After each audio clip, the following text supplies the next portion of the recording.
Olá, seja bem-vindo a mais um episódio do Livro de Mórmon Comentado. Se essa é a sua primeira vez aqui, eu convido você a se inscrever no canal e também a ouvir ou assistir todos os episódios anteriores. Temos vários episódios já prontos, disponibilizados e outros que ainda vamos disponibilizar. O Caminho do Discipulado está no YouTube, no Spotify, no Instagram, no Facebook e também no Telegram. Todos os links às nossas redes sociais, eles estão na descrição desse episódio. Hoje vamos estudar dois blocos, primeiro Nef 19, 18 ao 24 e primeiro Nef capítulo 20, do versículo 1 ao 11. São blocos pequenos e, como de costume, primeiro eu faço a leitura integral de cada um desses versículos, logo após, então, algumas lições e aprendizados que podemos tirar juntos desses versículos, maneiras práticas, como podemos aplicá-los na nossa vida e tornar nossa vida melhor, tornar o nosso caminho do discipulado melhor. Espero que você esteja bem aonde você estiver, esteja você na academia, caminhando, no trânsito, na rua, em casa, acordando ou dormindo. Que o seu dia seja maravilhoso e muito obrigado. É uma alegria saber que vamos poder passar alguns minutos juntos aqui hoje, eu e você. E como de costume, primeiro vamos para nossos quadros Curiosidade, logo após o quadro História de Fé. E então depois eu inicio a leitura dos versículos de hoje.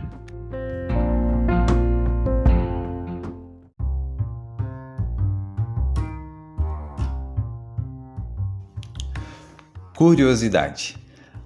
No quadro Curiosidade de hoje, já que estamos falando sobre Isaías, algumas curiosidades sobre Isaías. Tá? Comentamos e falamos um pouquinho sobre Isaías, então vamos lá. O profeta Isaías teria vivido entre 765 a.C. e 681 a.C., durante os reinados de Uzias, Jotão, Acás e Ezequias, sendo contemporâneo à destruição de Samaria pela Síria e à resistência de Jerusalém ao cerco das tropas de Senaqueribe, que sitiou a cidade com um exército de 185 mil assírios em 701 a.C. Também outra curiosidade sobre Isaías, que o livro de Isaías, do profeta Isaías, é citado mais vezes no Novo Testamento do que em qualquer outro livro, e mais vezes do que todos os outros livros proféticos juntos. O Novo Testamento se refere ao profeta Isaías 150 vezes e o cita diretamente pelo menos 50 vezes. Outra curiosidade sobre o livro de Isaías é que ele é considerado como uma mini-bíblia. Haja visto que, como a Bíblia possui ao total 66 livros, o livro de Isaías tem 66 capítulos. Nos primeiros 39 capítulos, ele fala exclusivamente da lei, de juízo, castigo divino, essencialmente dirigido aos judeus. Já os capítulos finais, os 27 capítulos finais, falam da salvação, do Messias, assim, se comparando entre o Velho Testamento e o Novo Testamento.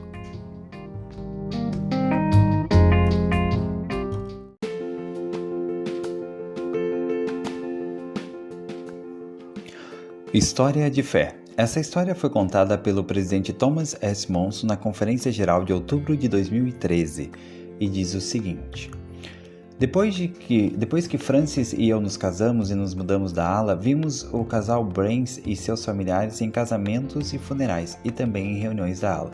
Em 1968, o irmão Brains perdeu a esposa, Sadie. 2 de seus 8 filhos também morreram ao longo dos anos. Um dia, há quase 13 anos, a neta mais velha do irmão Brains me telefonou. Explicou que seu avô tinha chegado à idade de 105 anos. Ela disse: ele mora num pequeno asilo, mas reúne toda a família todos os domingos e nos dá uma lição do Evangelho. Ela prosseguiu dizendo: no domingo passado, vovô anunciou: meus queridos, vou morrer nesta semana. Por favor, liguem para o Tom Monson. Ele saberá o que fazer. Visitei o irmão Brains na noite seguinte. Eu não tinha estado com ele havia algum tempo. Não pude falar com ele porque ele tinha perdido a audição. Não pude escrever-lhe uma mensagem porque ele tinha perdido a visão. Foi-me dito que a família se comunicava com ele pegando o dedo da sua mão direita e traçando na palma da mão esquerda o nome da pessoa que o visitava. Toda a mensagem tinha de ser transmitida da mesma forma. Segui o procedimento, tomando seu dedo e soletrando na sua mão o meu nome, Tommy Monson. o nome pelo qual ele sempre me conhecera. O irmão Brains ficou entusiasmado e, pegando minhas mãos, colocou-as em sua cabeça. Eu sabia que ele queria receber uma bênção do sacerdócio. O motorista que me levou até o asilo uniu-se a mim e colocamos as mãos na cabeça do irmão Brains para dar-lhe a bênção que ele desejava. Depois disso, lágrimas correram de seus olhos sem visão. Ele agarrou nossas mãos com gratidão. Embora não tivesse ouvido a bênção que lhe demos, o espírito estava muito intenso e creio que foi inspirado a saber que tínhamos lhe dado a bênção que ele precisava receber. Aquele querido homem já não podia ver e já não podia ouvir. Estava confinado noite e dia a um pequeno quarto num asilo. Ainda assim, o sorriso em seu rosto e as palavras que proferiu tocaram meu coração. Obrigado, disse ele. Meu Pai Celestial foi muito bom para mim.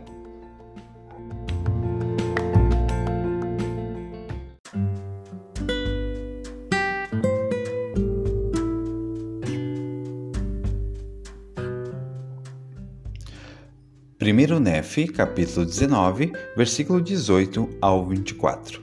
E eu, Nefe, escrevi estas coisas a meu povo, para ver se conseguia persuadi-lo a lembrar-se do Senhor seu Redentor. E falo, portanto, a toda a casa de Israel, se acontecer que ela receba estas coisas. Pois eis que se comove meu espírito pelos que ficaram em Jerusalém, o que me aflige tanto que se me debilitam todas as juntas.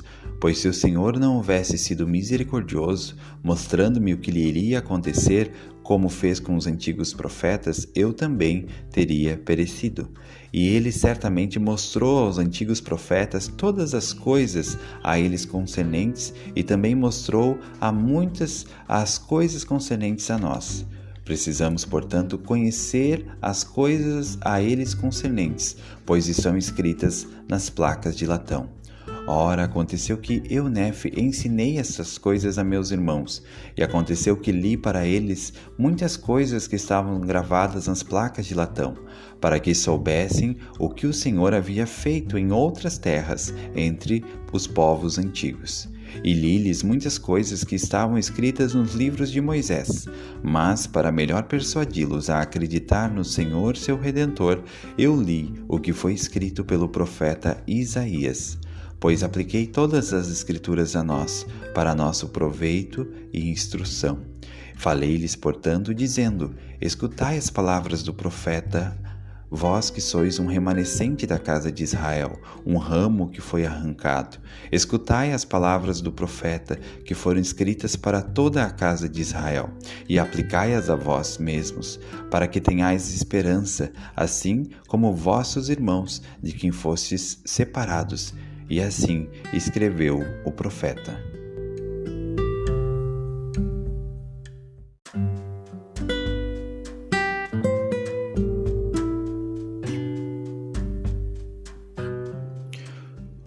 Um comentário sobre esse bloco aqui de 1 Nefe 19 está no versículo 23 e 24. 1 Nefe 23 e 24 fala sobre aplicar as escrituras a nós. Aqui Nefe diz assim: apliquei todas as escrituras a nós para nosso proveito e instrução. E aqui no versículo 24, falando para os seus irmãos, ele falou: aplicai-as a vós mesmos, para que tenhais esperança, assim como vossos irmãos. Então, aqui Nefe fala sobre a importância de nós aplicar as escrituras a nós. Isso, acho que todos nós já ouvimos e sabemos a importância disso. Mas como podemos aplicar melhor as escrituras a nós? Existem várias formas. Algo que eu aprendi há pouco tempo e que tem ajudado bastante a melhorar a minha aplicação das escrituras é que geralmente nós temos a tendência de, quando nós estudamos a história, por exemplo, de Nefe e seus irmãos, Lamã e Lemuel, nós tendemos a ficar do lado de Nefe. Eu sou um Nefe. Então, quando Nefe diz ali, eu irei, cumprirei, e os irmãos dizem que não querem ir, eu sou do tipo que diz, eu irei e cumprirei. Mas a gente sabe que não é sempre assim. A gente sabe que às vezes nós temos do nosso lado Lamã e Lemuel. E faz muito sentido e ajuda bastante quando eu me coloco do lado de Lamã e Lemuel e não do lado de Nefe. sabe? Não tô falando que eu tenho que copiar o exemplo de Lamã e Lemuel e ser rebelde, mas eu tô dizendo que tentar enxergar as coisas do modo deles e tentar receber os conselhos de Nefe como se eu fosse Lamã e Lemuel muda muito e aprofunda bastante o meu estudo. Fazer isso com todas as histórias das escrituras. Nós tendemos sempre a nos colocar do lado do mocinho, do herói, do lado correto, mas ajuda quando nós nos colocamos do outro lado. Por exemplo, a história de Davi e Golias. Nós sempre nos colocamos do lado de Davi. Não, nós podemos enfrentar os gigantes da nossa vida, podemos derrubar os gigantes espirituais. Isso é verdade, isso é verdade. Mas experimente olhar essa história se colocando do lado de Golias. Será que às vezes nós não nos colocamos como Golias? De achar que algo tão pequenininho não pode nos derrubar? De achar que uma coisa tão insignificante não vai ter a capacidade de nos derrubar? Percebam que quando a gente faz isso, amplia o nosso entendimento das Escrituras. Se eu me prendo apenas em me colocar do lado de Davi, eu tenho as lições ali que são importantes, que vão ajudar, mas agora se eu também me colocar do outro lado, no lado de Golias, eu posso tirar o dobro de lições, ou seja, muitas lições também eu posso tirar me colocando como Golias. Poxa, realmente às vezes eu me coloco como Golias, eu acho que algo é tão pequeno que não vai me derrubar, e no final acaba me derrubando. Poxa, às vezes eu me coloco como Golias, eu fico cantando vitória antes de eu entrar na batalha, e depois eu acabo perecendo. Então isso ajuda nós a tirar lições. E ao mesmo tempo com Lamã, Lemuel e Nefe. Nos colocar do lado de Lamã e Lemuel. Poxa, realmente, eu acho que eu sou do tipo de pessoa que está ficando ranzinza. Tudo eu reclamo, tudo eu acho problema, tudo eu acho que é difícil, tudo eu acho que não vai dar certo, sabe? Realmente eu tô me tornando um pouco Lamã e Lemuel. Então ter essa humildade de se colocar do lado negativo, digamos assim, dos personagens das escrituras, é uma maneira que tem me ajudado bastante a melhorar esses conselhos que Nefe deu aqui no versículo 23 e 24, de aplicar todas as escrituras a nós. Então isso tem me ajudado bastante, sabe? Olhar dessa forma. Por exemplo, a história de Judas. Nunca a gente se coloca do lado de Judas, né? Não, jamais eu iria trair o Salvador por 30 moedas. Jamais eu faria isso. Mas será? Será que às vezes eu não troco o Salvador por coisas menores ainda? Será que às vezes eu não traio a confiança do Salvador por meio das minhas ações? Será que às vezes eu também não beijo a face do Salvador num momento, mas no outro momento eu tô lá traindo ele por meio das minhas escolhas erradas? Fazer esse exercício de se colocar do lado, digamos, do lado negativo, né, dos personagens das escrituras, é uma coisa incrível, que ajuda bastante a ampliar a nossa aplicação das escrituras. Nós não aplicamos só as coisas boas, mas conseguimos tirar lições, porque na verdade as escrituras elas nos ensinam de duas maneiras, nos mostrando a maneira correta de ser feito algo e a maneira errada de ser feito algo. Por isso que esses relatos negativos e positivos eles estão nas escrituras. Se nós formos ver, as escrituras seriam mais ou menos isso, 50% relatos e bons exemplos, e 50% relato de exemplos ruins, exemplos maus. Por que isso? Para que nós possamos aplicar, possamos tirar lições. Então, isso que eu gostaria de compartilhar sobre esses versículos é essa maneira diferente, né, de nós podermos aplicar as escrituras a nós, nos colocando frequentemente também do outro lado, do lado negativo da história, e não só do lado positivo.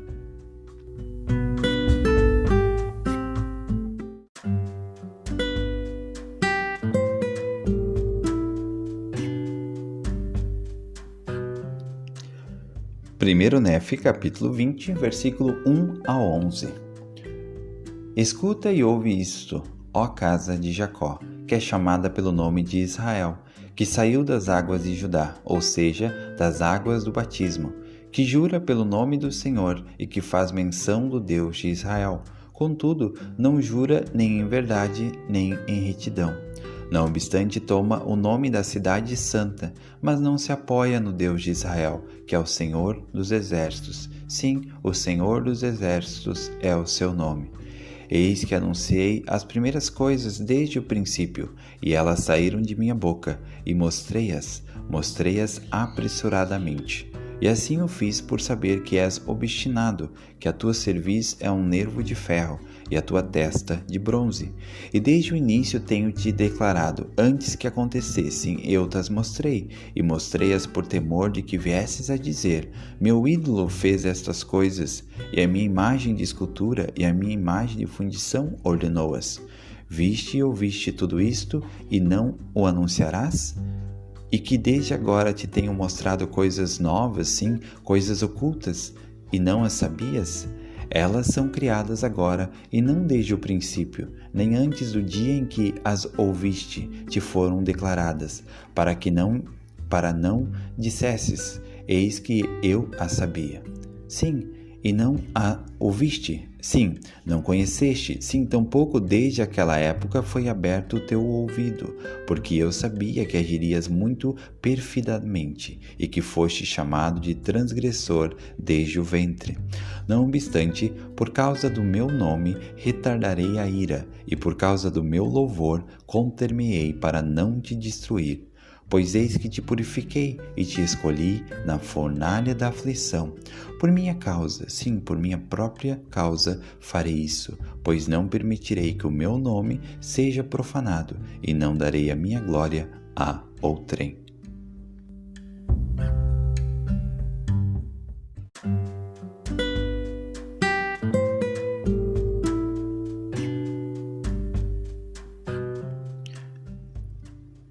A partir do capítulo 20, nós podemos encontrar no livro de Mórmon algumas citações quase na íntegra de Isaías. E Nefe explica o porquê que foi feito isso lá no capítulo 19 do primeiro Nefe, versículo 23. Ele diz, e li-lhes muitas coisas que estavam escritas nos livros de Moisés, mas para melhor persuadi-los a acreditar no Senhor seu Redentor, eu li o que foi escrito pelo profeta Isaías, pois apliquei todas as escrituras a nós, para nosso proveito e instrução. Então ninguém entendia melhor as palavras de Isaías do que o povo que habitava naquela região. E então para eles era muito mais fácil entender as palavras de Isaías e por isso Nefe usou as palavras de Isaías. Por isso o próprio Salvador orientou para que se examinasse as palavras de Isaías, porque elas são mais claras para eles. E interessantemente que para nós muitas vezes as palavras de Isaías são talvez as mais complexas, são mais difíceis de entender. E eu confesso que eu não consigo entender ou nem mesmo vou conseguir explicar nos próximos episódios todos os detalhes das palavras de Isaías, né? Jamais iria me propor a tal. Mas algo que me ajuda em relação às palavras de Isaías são duas coisas. Primeiro, entender que elas testificam do Salvador. O próprio Salvador orientou que dentre todos os profetas, todas as pessoas que falaram sobre ele, se examinasse o livro de Isaías. Não é interessante que o Salvador tenha dado esse conselho? Será que não existe algo poderoso nesse profeta, né, na maneira como ele fala, que testifica do Salvador? Então eu posso não entender, eu não entendo tudo que eu leio nas palavras de Isaías, mas o que eu faço é procurar entender, buscar e reconhecer o Salvador. O que ele está falando sobre Jesus Cristo nesses versículos? Que tipo de profecia sobre o Salvador é essa? Qual o ensinamento sobre o Salvador é esse? E é claro, cada vez, cada leitura, nós vamos tirando uma lição a mais. É por isso que as Escrituras não são um livro que nós lemos uma única vez. Elas não são um remédio de dose única, mas é um remédio de uso contínuo. Então nós precisamos estar frequentemente examinando e estudando. E a cada nova leitura, nosso entendimento ele se amplia, talvez o momento da nossa vida quando nós estamos lendo é outro, e por isso nós temos outra visão, e isso nos ajuda. Então devemos continuamente estar estudando e não nos preocupar em querer entender tudo de uma, duas ou três vezes. Eu já li o livro de Mórmon 31 vezes desde que eu me tornei membro da igreja. Estou lendo agora de novo e cada vez eu entendo um pouco mais. E cada vez eu fico sem entender coisas ainda. É normal esse processo. Mas procurar lições, procurar aplicações, principalmente por meio do Espírito. O que o Espírito me faz sentir nesse momento, vontade de fazer, vontade de começar a fazer, ou que eu devo parar de fazer. Então essas coisas podem nos ajudar a entender Isaías. Outro ponto que me ajuda a entender Isaías é que ele falou no contexto da época deles, e por isso para eles na época era muito simples entender palavras que, por exemplo, para nós não são muito difíceis, nomes que ele cita que são bem difíceis de entender. Poxa, de onde surgiu esse nome? Quem é isso? É um homem ou uma mulher? O que ele está citando? Mas eu vou dar um exemplo, tá? Imagine que o meu avô lá em 1940, ele tivesse acesso a esse texto que eu vou ler aqui. Um texto que para você vai ser simples de entender, mas que para o meu avô não seria. E talvez para uma pessoa daqui 100, 200 anos, também, se ela ler esse texto, ela não vai entender. Mas nós que estamos vivendo nessa época faz parte do nosso contexto e por isso nós entendemos. O texto que eu vou falar aqui é apenas um exemplo, não estou falando que ele é real. Eu apenas criei esse texto para você poder entender como isso pode se aplicar com as palavras de Isaías. O texto é o seguinte: o presidente Biden, após ser orientado por especialistas em cibernética, proibiu o uso do TikTok, criptomoedas e ChatGPT. Você consegue imaginar que se meu avô tivesse acesso a esse texto em 1940, ele não ia entender nada? Ele ia entender presidente após ser orientado, proibiu o uso. Mas o que seria Biden? O que é isso, Biden? Na época ele não ia saber quem era Biden. Cibernética, o que é isso? TikTok. O que é isso, TikTok? Criptomoedas, ChatGPT. Mas perceba que para nós isso é algo muito simples. Nós podemos entender de uma maneira muito fácil. Muito fácil. O que é Biden, o que é cibernética, o que é TikTok, o que é criptomoeda, o que é ChatGPT. Por quê? Porque isso faz parte da nossa cultura, faz parte do nosso contexto diário, né? Nós ouvimos ou usamos e sabemos o que significa cada um desses itens aqui. Então, por isso, para nós é muito simples de entender que ele proibiu o uso dessas tecnologias por algum motivo. E essa frase aqui é hipotética, tá? Ela não é uma frase que eu tirei de algum lugar. É apenas para dar um exemplo. Então, isso me ajuda a entender. Poxa, eu posso não entender o que está aqui que Isaías escreveu, mas tem um sentido. Talvez se eu estudar o contexto cultural da época, talvez se eu entender o contexto da época, para quem que ele estava falando, qual momento que ele estava falando da vida dele, isso pode ajudar bastante a não a entender talvez tudo ainda, mas talvez saber que aquilo tem um porquê, que aquele nome que está lá, aquela cidade que ele citou lá, tem um porquê e faz todo sentido dentro do contexto do que ele falou. E no final, de alguma forma, aquilo leva ao Salvador, aquilo testifica do Salvador. Então, esse breve comentário que eu gostaria de fazer sobre as palavras de Isaías e sobre como nós podemos estudar Isaías e não nos prender a detalhes se nós ainda não entendemos. Procuramos entender, mas se não entender, segue. Procura o Salvador e em alguns versículos você vai encontrar o Salvador. Aí na próxima leitura você vai encontrar algo mais, na outra algo mais. É um processo contínuo, tá? Mas não se prenda ao fato de querer entender tudo de uma única vez, tá? Isso é um ponto importante a ser dito, né, e comentado aqui.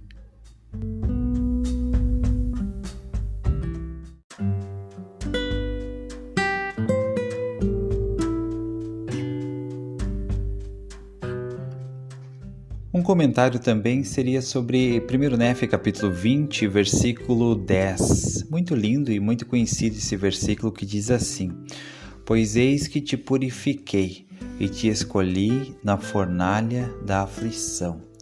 Então, é interessante, né, que aqui diz que o Senhor, ele relaciona purificar com fornalha da aflição.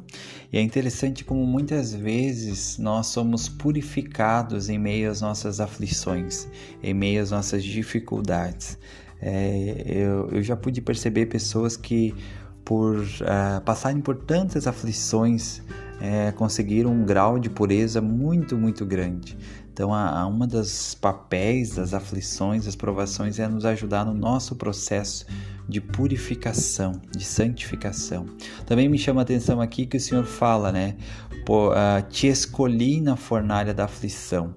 É interessante como o Senhor muitas vezes faz o seu processo de escolha durante a aflição, durante a jornada, durante a fornalha da aflição. Lendo esse versículo, eu lembrei daquele episódio do acampamento de Sião, em que o profeta Joseph Smith reuniu um grupo de homens e eles foram, né, em um destino, e o propósito deles era apoiar e até combater os exércitos inimigos. E quando eles estavam chegando próximo ao seu destino, passando por tantas dificuldades, sem comida, sem água, muitas dificuldades no caminho, o profeta recebe a revelação que eles deveriam voltar.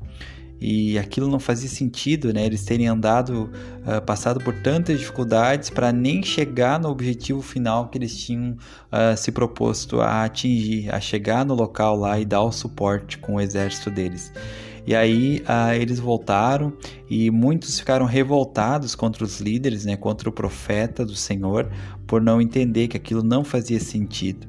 Mas depois se mostrou que o propósito do Senhor não é que eles fossem até lá e combatessem, mas é que durante aquelas aflições ali que eles estavam passando no acampamento de Sião, diz que vários dos homens que não se rebelaram contra o profeta, né, que não se rebelaram contra o conselho dele, que foram humildes, eles foram chamados para o coro dos 12, e todos os outros que não se rebelaram foram chamados para os 70.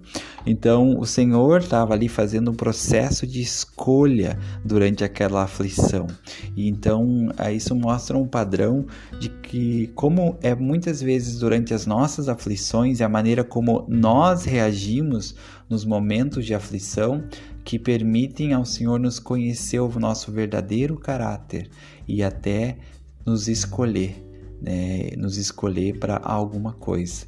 O Senhor falou, né, que muitos são chamados e poucos são escolhidos. E por que não são escolhidos? Porque o seu coração está tão preso às coisas deste mundo.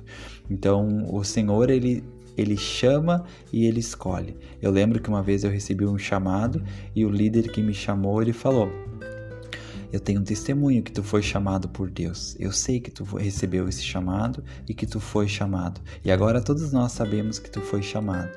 Agora é tu que vai mostrar se tu foi escolhido ou não. Tu foi chamado, mas o processo de escolha é tu que vai provar para o Senhor. Então, é durante as nossas aflições que nós podemos nos mostrar ao Senhor dignos de sermos escolhidos por Ele. Então, o Senhor, Ele nos escolhe durante a nossa estadia na fornalha da aflição. A maneira como nós reagimos, a maneira como nós nos comportamos durante as aflições, durante a nossa estada na fornalha da aflição, é que permite a Deus conhecer o nosso verdadeiro caráter, o nosso verdadeiro coração, o que está dentro do nosso coração. Não faria sentido Ele nos conhecer só nos momentos bons, quando tudo vai bem. Quando tudo vai bem, todo mundo está bem.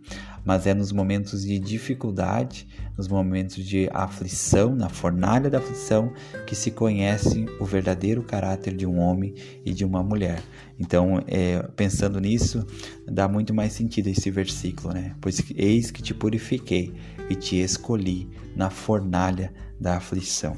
Que durante as nossas aflições nós possamos ponderar, porque talvez não é uma simples aflição e provação que está vindo.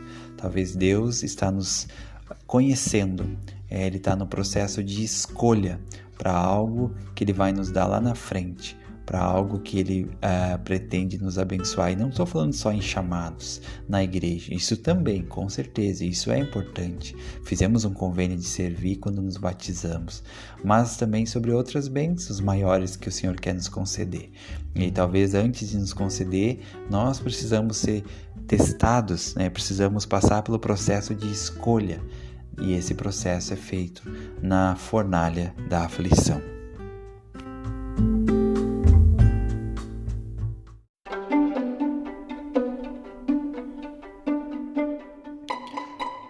Pergunta e resposta. A pergunta de hoje é: como posso reconhecer o Espírito Santo ou os sussurros do Espírito Santo? Então, tem uma resposta aqui que pode ajudar em relação a essa pergunta. Diz assim: os sussurros do Espírito Santo muitas vezes são delicados e sutis. Deus raramente vai gritar para tentar chamar nossa atenção. Em vez disso, se reservarmos tempo para fazer uma pausa, sentir e ponderar, mostramos a Ele que estamos ouvindo e desejamos respostas por meio do Espírito Santo. Na próxima vez que você se ajoelhar em oração, em vez de pular depois de dizer amém, espere alguns instantes, permaneça de joelhos e apenas escute. O Senhor pode estar tentando dar paz à sua mente. Então, gostei muito dessa resposta, né, sobre como podemos melhorar, né, para poder ouvir e perceber os sussurros do Espírito Santo. Eu vou fazer ainda estou vendo como que eu vou fazer, tá? Mas eu vou fazer um conteúdo especial sobre o Espírito, né? Eu ainda estou vendo se eu vou fazer uma live no Instagram ou se eu vou fazer em formato de vídeo aqui no YouTube apenas. Eu vou disponibilizar aqui no canal, de qualquer forma. Mesmo que eu fizer a live, eu salvo e deixo ela disponível aqui como um vídeo aqui no YouTube. Mas eu estou vendo ainda como e quando eu vou fazer. Eu estou com alguns conteúdos aí para produzindo, alguns prontos, já falta edição. Eu tenho ainda o conteúdo que eu não coloquei aqui, que é sobre as mães do Novo Testamento e as mães do Livro de Mórmon. Esse conteúdo já está pronto, só tem que concluir ali alguns detalhes para postar ele. Também eu estou produzindo o conteúdo que é sobre o ministério, a vida e ensinamentos dos profetas. Também já está pronto, o próximo que vai sair nos próximos dias aí é do presidente Lorenzo Snow. E aí tenho esse conteúdo sobre o Espírito Santo que também eu vou fazer, tá? Estou bem animado para fazer, só ajustando aí a agenda, o tempo. E vou ver ainda como que eu vou fazer. De repente esse conteúdo do Espírito, sobre o Espírito Santo, eu vou fazer ele em formato de live lá no Instagram, o Caminho do Discipulado, e depois eu deixo ele disponível no Spotify e também no YouTube, tá bom? Mas gostei muito dessa pergunta, né? Como reconhecer os sussurros do Espírito, e essa resposta também muito boa, né? A importância de reservar um tempo, fazer uma pausa para sentir e ponderar. Isso ajuda e convida o Espírito para que ele possa comunicar conosco individualmente.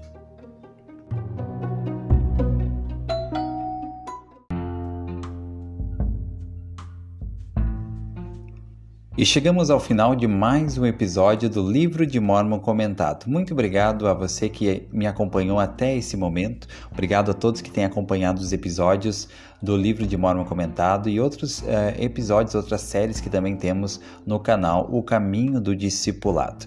Muito obrigado pela sua companhia. Convido você a se inscrever no nosso canal, a nos seguir no Spotify, compartilhar os vídeos se você gosta com seus amigos, seus familiares, e vai ser muito bom que cada vez mais e mais pessoas possam estar ouvindo e conhecendo mais os nossos conteúdos aqui no canal O Caminho do Discipulado. Muito obrigado, que você tenha um ótimo dia, espero que você tenha tirado alguma lição e convido você a seguir a inspiração ou ideia que você tenha tido durante esse episódio e aplicar isso imediatamente na sua vida, tá ok? Lembre-se sempre, Jesus Cristo é o caminho do discipulado.